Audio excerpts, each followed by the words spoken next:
All right, welcome back. Again, talking about the finale of True Detective Night Country, Part 6. Spoilers ahead for the finale. This episode directed by Issa Lopez. Everything that I can find says written by Issa Lopez. That's what IMDb says. The official page does not list a writer, but we believe this is also written by Issa Lopez. We start off Part 6, where Part 5 ended with Danvers and Navarro set off to explore the ice caves they learned about from Otis, while Pete stays behind at Danvers' house to clean up the two dead bodies of Otis and his father. And a whole lot of blood he's got to take care of. I have some notes later about his cleaning abilities and some things that he uses, so we'll get there. But No. I have some advice for him. Um, Pete does have to enlist Rose to help get rid of his dad's body, which he's very coy about this, but somehow him being coy about some dangerous thing he has to do makes Kayla want him to come back. So they're going to try to reconcile after he dumps some bodies. Very romantic thing. Yeah. Uh, while at the while at the caves, both Danvers and Navarro fall through the ice, thinking that they are stuck, but they actually end up in an area that's been set up as part of a research station that tunnels back through to the Salal station. While in these tunnels, they find Raymond Clark, track him back to Salal, where they eventually capture him. They tie him up and just mercilessly torture him with audio of Annie and then beat him until he gives a confession. He does come clean about the whole story about Annie. Annie found that station that was proving the increased pollution from the mine could help the likelihood that the Saul researcher would succeed in their work being done on some of these microorganisms that would help with diseases and the like. Annie destroys all this research and what she finds, but the other men find her, capture her eventually after they really do a number on her. Clark is the one who inevitably does kill her. After learning this news, Navarro does kill Raymond Clark. Um, there's a bit of a sort of brief falling out between Danvers and Navarro, but Danvers wakes up. She can't find Navarro. She tracks her outside. We believe she's either having some sort of hallucination or seeing something that she's going after. She tracks her outside, and Danvers falls through the ice into the water. Navarro is able to save her. She helps her warm up. The two begin to repair their bond that was fractured so many years ago. In this moment, Navarro tells Danvers about her visions of Danvers' son, Holden. To discover, after going back in to try to find out what happened to the men at Salal, they discover some handprints on the opening to the tunnels, which leads them to the group of native women in town. In a series of flashbacks, we learn that those women were the ones responsible for attacking the men at Salal, forcing them to go outside, forcing them to strip off their clothes, putting them out in the tundra where they all froze to death. They eventually do find Clark as well. Danvers, Navarro, and Pete successfully are able to cover up the bodies that they have left all over Ennis. And we flash forward to May after the long night is over, where they seem to have successfully evaded any suspicion about wrongdoing, suspicion about these deaths. And the last thing we see is Navarro hiding out of what looks like a lake property that belongs to Danvers, left open to our interpretation of what happened to the two of them. Did they reconcile? Are they both okay? What is their future? Left open to our interpretation. This is a lot. This was a 75-minute runtime for this finale. So where should we begin? Yeah. As you say, left open to interpretation. So that'll be interesting to talk about. But let's hold off on that a little bit. Part of why we're saying this to everyone who's listening is we seem to have interpreted it in different ways. I So think so. we'll, Yeah. we'll, we'll talk it through. I think that'll be a good bit. Maybe start with thoughts on the runtime. I mean, as you mentioned, it's 75 minutes. Did it feel to you like it needed to be 75 minutes? It felt to me like maybe it needed to be 7 or 8 episodes. I saw some rumblings around that maybe this once used to be 8 episodes. Try to trim it down. So they fit a lot into this 75 minutes. I think there's a little bit of fluff, a little bit of stuff that could have been trimmed around the edges. It seemed like maybe there was some repetition, particularly as they were in the station, sort of doing the same things over again. So yeah, I could have seen this sort of expanding or trimming a little, expanding significantly or trimming it a little bit. Yeah, I'm with you there. Yeah. My primary thought was it could have been tightened up Yeah. and that they were just giving them 75 minutes. They wanted 75 minutes, and maybe this is one of those instances where it would have been good if the network had been like, you need to get to 60 minutes, and then maybe let him have 65 or something. Just because some of the scenes were very protracted, some of the dialogue kind of went further than it needed to. It was like, okay, I get Yeah. the point. You don't need to keep saying things back and forth. Um, these are minor quibbles. Um, I always like to get my minor quibbles out of the way first, Yeah. but I did have that on this one. I was kind of like, I don't really think this needed to be 75 minutes. Now, as you say, you could have expanded things out further. I could see Yeah. that as well. We wanted to do a whole nother episode or two, Yeah, one thing particularly since one we didn't hit on, some of the characters. They just don't show up. yeah, that's one of the things I wish that, if there had been an extra episode or two, what happened with Kovic? All he does is get his toothbrush back, and what happened to him? Where Yep. were Connolly and Kate in this episode? They're like masterminds behind some sort of conspiracy. What's happening to them? It looks like the mine closed, but what's the ramifications? Is Connolly the mayor now of this town? Right? We had nothing in that in this episode, so I would have appreciated sort of some trimming or some. Let's really sort of blow this up a little bit more and get some depth of this stuff. Yeah, the way that there's the time jump towards the end covers over where Mhm. you would have gotten a further confrontation between Danvers and Connolly, between Yep. Danvers and Kate. Um, we don't actually see the fallout of the Clark video, which is given to us after the time jump with the implication that the mine is closed and so on in Yep. the intervening period. Yeah, I mean, you could have expanded that out a bit, and I would have been all for it. Equally, in a way, I did think it was important for us to mention the stuff about Holden, Yeah. but overall, I mean, because the finale ties up that thread basically, but overall, I don't know that I feel like that did a whole lot of work in this story. What about you? Yeah, I think that I really went back and forth on this one specific point that I need to see what happened to him, what happened to her, to Danvers' spouse or partner, or what was the immediate effects of that happening? Why does Holden continue to appear to Navarro, just a sort of a messenger back to Danvers? Okay. And so But yeah, I've come on go back and forth on that a lot. the messenger back to Danvers, but the message is I see you. Yeah, yeah. It's not there's not a lot to that. I think if you're going Um to make this 7 or 8 episodes, this is a key thing that needs to be a part of that. yeah. I mean there's some moments like she steps on the glass and kind of has a flashback. There's some other kind of weird stuff. Like I think there's a hubcap rolling down the hallway at the small station at one point. Yes. But that, along with the oranges, kind of just feels like vibes.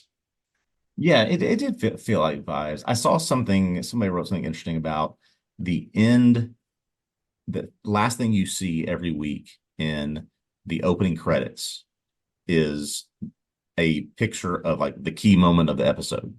Hmm. So like in part five, it was the area where Hank and Kate go and meet and talk about sort of what they did. But this one, it was this hubcap rolling through and falling on the ground. So again, maybe not the most important part of the episode, but something that you're going to want to pay attention to. Yeah. And this was, we understand, okay, Holden and I guess Danvers' spouse died in some kind of drunk driving accident. That's why she was so passionate, angry about it back in part one. Um, but did it do enough? Did the spiral that we see on the ice, the spiral we see the orange, do enough to? I think we talked about how that would likely be left open to interpretation, but just either give it to us or not give it to us. Or it's just vibes and the vibes work. Yeah. But I mean, so it doesn't bother me a whole lot. Like all the stuff with the oranges. The oranges are this Yes. recurring um signifier that kind of doesn't really point to anything, right? There's no Mhm. real signified, as it were. Like what is the orange doing? I'm fundamentally okay with that, I Yeah. guess. It's Yeah. just Yeah, like we predicted this. We talked about how there would be, I think we were using the word terrestrial answers, just sort of mysteries we needed to solve. The things that have been through lined from season one all the way to now, right? We don't get anything about Tuttle. We don't get anything about sort of really the origin or what these spirals mean or do. We got sort of what they symbolize to people, but some of these things that they're likely going to be bringing up season to season are left open to, we want to have more of it, so we're not going to give you everything. Yeah, it's not super surprising. I guess the point with the Holden stuff ultimately was to be, on the one hand, to kind of symbolize Danvers' trauma, as it were, or something like that. Why is she hurt and broken? Why is she the way that she is? And I guess we were supposed to take her as kind of healing or coming around to a peace of mind or ability to move forward in light of what happened and in light of the conversation with Navarro. In light of, I mean, do you agree that that's kind of how it was supposed to go? Yeah, I think that that was certainly a device for that to happen. I think we have the identical reads on that part in particular. Yeah. Yeah. I mean, so I guess I'm saying, maybe I'm just saying, I don't know how well it worked for me, Yeah. ultimately, how well that landed. Um, Number of other things to hit on. We mentioned we don't see Kate, we don't see Connolly. We do again see when they get back into Salah, Ferris Bueller's on the TV again. What's that about? Yeah. I think that this was a question I had sort of mentally prepared for you. Do we have an explanation of exactly why we get so much twist and shout? Was that playing during Holden's accident? Do we know that? Is that just left open to our interpretation as well? I think it was pretty left open. You know, Yeah. we speculated that Danvers really hates the song or hates the Beatles for a reason related to that, Mhm. and I don't know that that was confirmed. Um, I don't think it was. we had the song popping up a few times, as we noted, Mhm. that Wheeler was whistling it. It was in the end credits of part four. I think it was Yep. in the end credits of part four, the cover version. And again, the scenes on the TV. Yeah. Does Raymond Clark just really like that scene? Like, is he watching it on repeat on purpose? Is that our explanation here? I think that, and maybe we should have picked up on this from the very first few moments of part one, that this whole this whole area, this whole show, this whole, just sort of long night just sort of sets up this sense of disorientation. To have something like that that's kind of that visceral on repeat over and over and over and over again reminds me of like, the scenes in Lost where they would put people in front of the screens. They were trying to do cognitive therapy on them. They would force their eyes open to watch this stuff. It's sort of like Clark's gone off the deep end. So he's just going to keep showing himself this thing over and over. I have no idea if it's anywhere near that or if it has something to do with Danvers' past or both. But yeah, one of these things where we're going to have to just speculate what we think. Yeah, indeed. Um, we do get an explanation of what happened. Yes. And I did want to, I kind of feel the need to note, I sort of called it. He's sort of called it. I'm She's going to away. claim, By she, you mean lots of she's. well, no, I mean I don't know what I had in mind in particular. If you recall, when we were talking about the very first episode, one of the notes I made was, I feel like the stuff about the polluted water is going to be central to the mystery and a clue to Yeah. unlocking it. That's what I had in mind. It was like, I was right Yeah. when I said to pay attention to that. I am the farthest thing you can find from a scientist. I would love to know who consulted on this, that pollution can make the permafrost such that the microbiology work. I mean, how in the world does that? Sure. Okay, I'll accept it. I didn't even attempt to do any research on this. I just presume this is totally made up. Exactly. This is just totally made up. It's a premise, but maybe there is something, maybe Yeah. there was some inspiring article published or something like that. Maybe we should have looked into it or tried to, but the ultimate idea that they could only get this microbe out because Yeah. of the pollution, that seems totally made up to me. It's softened up the permafrost so it allowed them to dig to find. I was like, well, why don't you just Anyway, I won't And we pretend to. get this is another thing we don't get any resolution about really because according to the scientists, this microbe or whatever could like cure all disease in the world, Good job, cool, Danvers. Good cool, job, Annie. You ruined that. cool stuff like that. But no, Annie destroyed the first batch, but they got more. So I don't think that got destroyed unless they That's destroyed it true. That's true. afterwards. Hopefully, some benefactor, maybe the Tuttle Corporation has saved all the good things, and will, they'll go cure all of humanity now for the work being done. That is a question, so they've gotten this through immoral means. I Yes. presume we're all agreed on that. Is it then like, is it okay to use their research? I mean, there are real world correlates here, like if the scientific research was done by the Nazis, should be Yep. something like, well,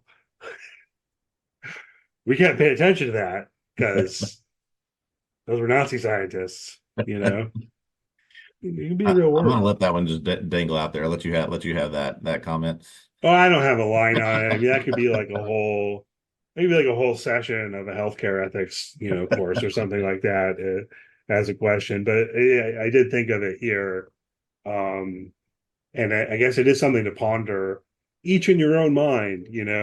When we Yeah. learn Annie destroyed their research, Yes. um, how do you feel about that, as Yeah. it were, right?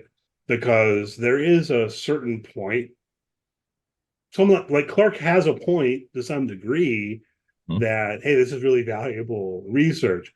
Shutting down the mine and stopping the pollution is one thing. Yeah. Destroying the research that came from the way they were enabling the pollution is potentially Yeah. a separate thing as a question. That's what I'm trying to kind of Yeah. We just note were. to I mean, people. you know this. We're opening up the trolley car problem. We're opening up the, Kirk versus Spock. The needs of the many outweigh the needs of the few. How you get there is is less important. This is, Annie stumbled on some important topics here. Yeah, and look, I'm not saying go ahead and pollute and kill babies so that you Right. can do that. No, I mean some could make that argument. I'm not making that argument. I'm just posing the question of, well, they've already done it, Yes. and now you've got their research. Is there a problem with using that research that was gotten immorally, or should we instead be like, well, we got the research, we should run with it? Yep. I, it's a question Question. and it's a question they pose. It's a question that, yeah, deserves discussion, but different podcast probably. Yeah, I just wanted to pose the question. Um, a number of questions are kind of left open though. The one that probably bothered me the most was the tongue. I really, especially when we saw her looking at the ground and what looked like there's still some residue on the ground from the tongue Yeah, that's there. First of all, how is that still there? Second of all, it sounds like maybe Hank cut out the tongue when he moved the body as a way to maybe throw the scent off of what happened there. But then, Raymond says they didn't do that. So who else could it have been? but that's not even the full question. Let's say Hank did cut her Yeah. tongue out when he moved the body. How did it get into Salal 6 years later? Yeah, exactly. I guarantee you, obviously, we're recording this before this comes out. There is going to be an interview that comes out next week with Issa Lopez that someone's going to ask this question. And we're going to see if she tries to answer it, if she deflects it. But yeah, this is a question we have to. This was the thing that opened the door in part one to, well, something is really wrong in this Alaska. Okay, you got all the men, they're dead, right? But why is there then a random woman's tongue inside their station? Yeah, it's like, did he just keep it in his pocket as a, souvenir? Was Hank ever there? I have no answers. She's not going to tell us. Someone might ask her in an interview, but she's not going to tell us. At least I hope she doesn't. Yeah. I think that would be lame. But I would expect if someone does ask her, she'll say something like, "Well, some things just remain a mystery," Yeah, and, exactly. and that's what you should say because if you wanted to answer this question, you should have done it in the show. Yeah. The scene here in the finale that you reference is interesting in being there, because it's like further confirmation that yeah, no, that tongue really was there. Look, there's still some residue. Remember? Yeah. I find myself wondering, I was like, well, what is that residue? But I mean, maybe it's just saliva or whatever. But the fact that it's a tongue from 6 years ago, Why is it still wet? Why is it leaving a residue? What, again, how did it get there? And yeah, if this is Chekhov's tongue, like why are we going back and referencing where it was if we're not going to have any sort of resolution to that? yeah, but it's not Chekhov's tongue, or at least if you want to make that reference, Issa Lopez has violated the rule. She's violated Chekhov's rule, which is right. That's where this comes from. Chekhov says if you introduce a gun in the first act, it has to go off by the third act or whatever. You know, Yeah. no, you introduce the tongue in the first act, and yeah, just a mystery. Yeah, just a mystery tongue. We'll never know. We'll never know. I had a couple other quibbles just in things that maybe that not necessarily that weren't tied up, but that just didn't sit right with me. First of all, we got to get Pete some help with the cleanup. I mean, he's like smearing blood on the Now, mirrors and the walls. I mean, now, Ryan, I googled oh that no. Formula 409 does a good job cleaning up blood. So I don't know what Um, your problem is. but he has like a third of a bottle of it. I mean, he's just like got one sponge. This is just, it's not going to go well. I don't know how they escape from all this. He ultimately seemed to do a good job. Yeah, I I think guess you're so. right. You need way more. Um, Need some industrial cleaner, some bleach, some something. there's a lot of blood. Yeah. What do you do with all that blood? You use the one sponge. You got to wash out that sponge all the time. So yeah, the presentation is not exactly realistic. And then what was stuck on the wall? Was that a bullet? It It was was like kind of weird. it could have been a bullet. I mean, at one point I thought it was a tooth. I mean, yeah, I bet it was a bullet or a bullet fragment or something. It was kind of weird because when he pulled it off, then the wall looked fine. Yeah. So I was thinking that it was a bullet that had hit the wall, but then when you pulled it off, you wouldn't think the wall would look just fine underneath it. So, Yeah. Well, um, this does one reason why I think you could get away with this is goes back to another one of my sort of little questions about this show is I don't get the impression, particularly if well, if Danvers is in charge of this investigation, okay, well, we know how that's going to go. If it's not, I don't think there's great like detectiving being done in this show, except by Pete. Pete is the one always uncovering the truth, finding the thing online, got to the bottom of the tax returns. I mean, really, I think the only important thing that Danvers and Navarro do, particularly in this last episode, is notice the handprint with the three fingers. Like that leads them somewhere. But their detective work is relied on a heroin junkie that leads them somewhere where they fall through the ice. That was the extent of it. that's true because it was also Pete who discovered Otis in his research as someone who Yep. had similar injuries to the Slaw Yep. researchers. Um, Pete's on top of it, and I guess if Peter and Danvers are responsible for the investigation of what happened to Hank, then hey, no problem to cover it up. Pete's the true detective. That's right. um, Good night, folks. That's yeah, that's it. Um, yeah, but then you did get me thinking about okay, well, who's going to be investigating what happened to Hank? yeah. You This is a know, police department that has like three people, except when there's a protest in the mine, and then they have access to like a full riot squad somehow, on Christmas Eve to put that down. I just yeah, the state troopers, I guess they were. yeah, I mean, I guess we do get an answer of who's investigating. It's the internal affairs guy at the end who's interviewing Danvers. exactly. You know, but it definitely, overall, definitely feels like they're getting away with it. The mine's been shut down through the magic of the I don't know. I don't want to be too glib here. This is a trope in a lot of things. So you've got the Clark video, Yeah. right? Which apparently Navarro must have taken in between when he basically said he wanted to die, Hmm. right? So I think it must have been in between that and when he did die. Yeah. That's my read on Yeah. So I mean, you said in our summary that she killed him. I think that's fair, but it also did seem he wanted to die, so there's a wrinkle there. And maybe this was the deal. Like, okay, I'll kill you or let you die if you first record this video that explains what was going on with the pollution, Slaw, the mine's involvement, and all of that. I think that's an extremely fair and probably accurate assumption of what happened. Yeah, that was how I took it. I think that's right. But Yep. that's not the trope. The trope is because this video was released, no more problems. They shut down the mine. No more pollution at least, Yeah. or what Yeah. have you. And as Um, as you said, there's a whole, I mean, decades worth of valuable research there that is now just what, sitting there or rotting away, or someone else has it. We don't know. Yeah. And I mean, I guess my point is just that in the real world, things are far messier. There Yeah. would be a question about what happens to the research. There would be ways in which Kate and so on pushed back and the mind pushed back. And, Yeah. a lot of messy details where you often get this kind of thing, which I didn't really expect from this show, as we mentioned Mhm. last week.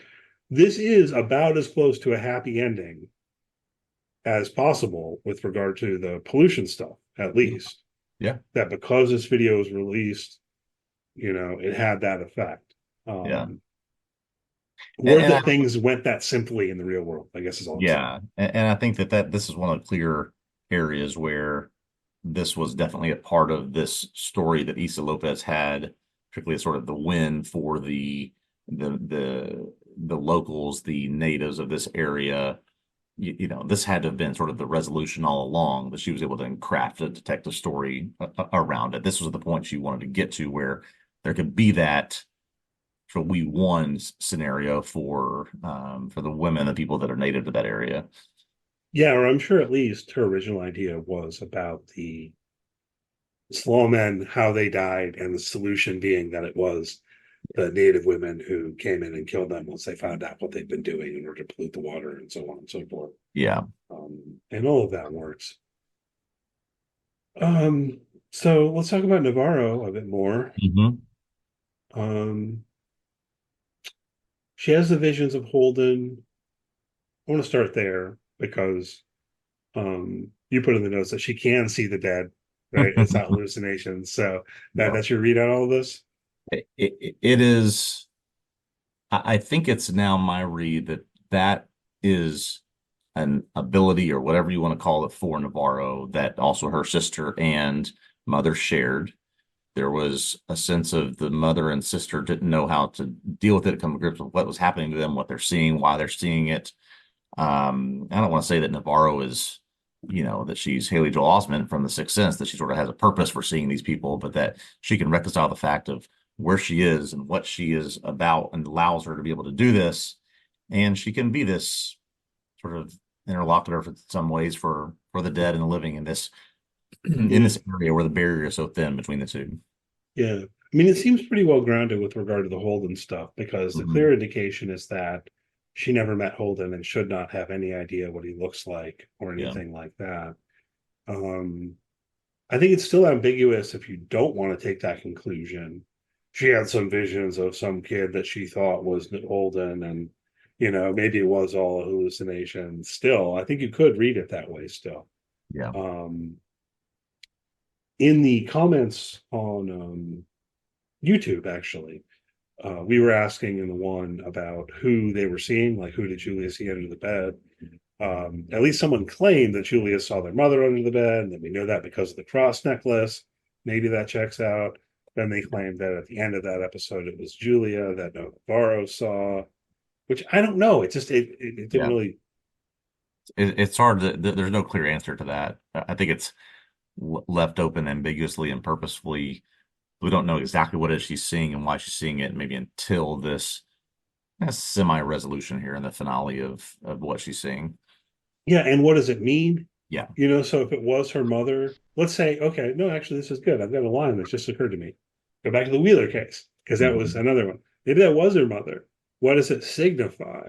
Well, we've learned from the backstory that um, their father was abusive, Yes. right? That got in there. And they indeed, their mother took them to Alaska to get away from the abusive father. So here you have Wheeler, a similarly abusive man has just killed his wife, and so on. And we do learn in the finale that it was Navarro who shot him in the head. Yeah. So maybe the mother is there sort of presiding over or giving permission for that to happen because, this is what we do to people like this. Got to do something about it. Yeah, I mean, I suppose, I suppose. Bigger question is, okay, so what happens to Navarro? And it seems like we interpreted this in different ways as we watched the episode. Um, you think she's alive and hiding out? Is that's your read? I think so.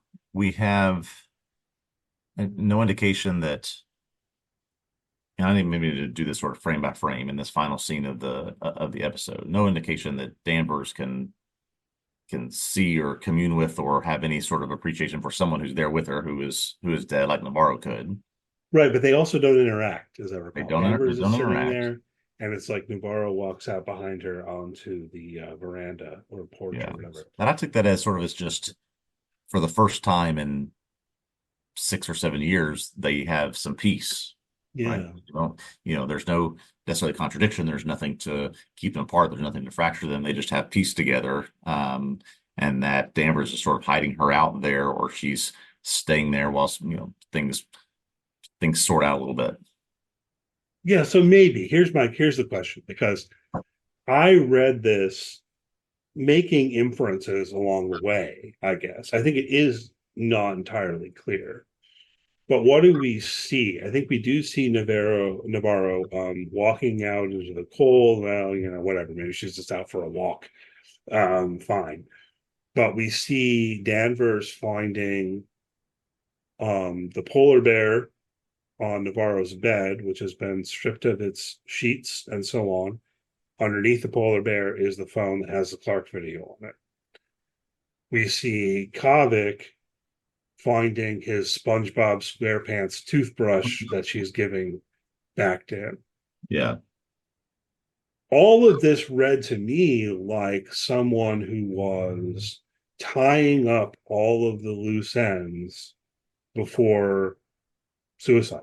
Yeah. I will say when I saw the toothbrush and the fact that we're actually not going to get any Kavik and Navarro back together again, I did have the thought of, yeah, this is sort of symptomatic of someone who's giving away their things, who is saying their final goodbyes, who is taking steps towards my, where I want to be is with the people I can't be with anymore, sister, mother, all those that have gone before her. Mm-hmm. So I can certainly see the read there. And again, ask Isa Lopez, but she's going to say, you know, what do you think? It's your choice. I certainly hope so. Yeah. I'm on the record. I do not want the showrunner to answer questions outside of Yeah. what we get. If it's ambiguous, it's ambiguous. But I think this is ambiguous in an interesting way. Now, it is the case that Danvers says something to her prior to this that if she does go out into the cold on the ice or whatever, please come back, whatever Yeah. that line is exactly. So maybe, Navarro did all of these things, went and hid out in the ice caves for a while or in the dredges or something Yeah. until things settled down, and then did kind of sneak back. And then maybe you're right, she really is there. Danvers is hiding her, and then either buddies and so on and so forth, right? You could read it that way. But I think Yeah. particularly since in that last scene you don't see them interact, the door's open to a reading that this is the ghost of Navarro, and maybe we're really embracing that supernatural element to this degree, that her ghost is really there looking over Mhm. Danvers, and so on. Much like her mother and all the people that she saw throughout the course of this series did for her in some way. Yeah. Although Yeah. she's not, she doesn't look scary. It doesn't. So, maybe that's one. Maybe that tips the scales. Yeah. All Um, right, hold on real quick. Did you jump or were a little scared? Because I'll admit I was when Raymond Clark popped up and they sort of shine the light on him at the beginning of the episode. yeah, I mean, That that that, that gave me a little little jump scare, I will admit. you get a little bit of that. I mean, this goes back to what I was saying at the beginning. My minor quibbles about the runtime and how I thought it could have been a little bit tighter. Part of that is that maybe it was just the mood I was in as I was watching it. But for me, a lot of these scenes felt less tense than they could have been because they almost felt like they were given too much time Yeah. or something like that. I don't know if others feel that way at all. Yeah. I think you're right. And I think especially in the conversations with Raymond Clark, it seemed to be the same thing said over and over again. A little bit of Yeah. that. Yeah. I think we have something else to hit on. Looking at our notes. Um, I just wanted to make sure we shout out Rose, who's found a very successful second career as like a, body hider, as a fixer, as a, the guy who can get stuff done for the police when they can't do the underhanded stuff themselves. I mean, you just call Rose, I guess. yeah, Rose, who at least was the, let's say, paramour of Travis Cole, Russ Yeah. Cole's father from season one. This is good. I can seg from this. This was the other thing I had in my notes. Any thoughts on the other callbacks to season one we get in this episode and in Night Country as a whole? Um, as a whole, I thought they were sparsed out, and I was fine with the connections made for sort of interesting. What can we go learn from before? Referencing Raymond Clark's Time is a Flat Circle, I hated it. I really hated Yeah, it. I really did. When he said time is a flat circle, I cringed. Yeah. I definitely did. I definitely did. That's another thing you could cut. See, we're getting it down to 60 minutes. Yeah, I didn't like that. But there were a number of parallels. I do think, broadly speaking, it was more vibes and Easter eggs, which we thought might be the case. Danvers is being interrogated at the end. Of course, in season one, it's all structured through Yeah. that kind of premise of Rust and what's the other guy's name? Marty Marty. being interrogated. You did have the fact in season one that Rust had a daughter who was killed in a car accident. Here you've got Danvers, whose son was killed in a car accident. There's all sorts of stuff, of course, the Yeah. spirals and mentions of Tuttle and Some of those Travis things, some of those Cole. things I thought were a way to pay homage to that. Some of them were going to try to connect the universe.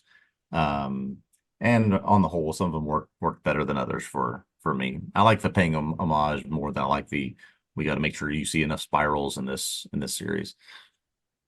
Yeah, and they could have maybe done a little bit more of the spiral. I mean, I don't know. And the Tuttle organization thing is okay, but like Just you a need to throwaway start. line at this point. Yeah, There's nothing there. Yeah. I mean, I might have liked a little bit more to suggest that behind the scenes, there's an evil organization that wants to get this stuff out of the permafrost so they can do nefarious bad things with it. Yeah. And